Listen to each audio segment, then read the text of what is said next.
జామ పండు గురించి మాట్లాడుకుందాం. గోవా మనం తీసుకునే ఫుడ్లో డైలీ మనకి సీజనల్ ఫ్రూట్, అది మనకి అవైలబుల్లో ఎప్పుడూ దొరుకుతుంది.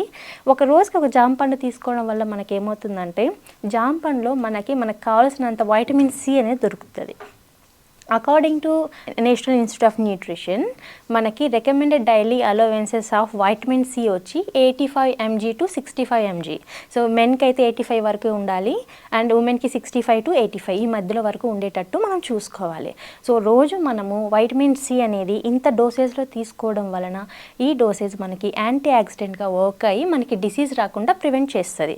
సో దాంతోపాటు వైటమిన్ సి అనేది మనం తీసుకోవడం వలన మన స్కిన్ హెల్త్ ఇంప్రూవ్ అవుతుంది, యాంటీ ఏజింగ్గా వర్క్ చేస్తుంది. ఇది మన స్కిన్లో నేచురల్గా కొల్లాజన్ని బూస్ట్ చేస్తుంది అనమాట.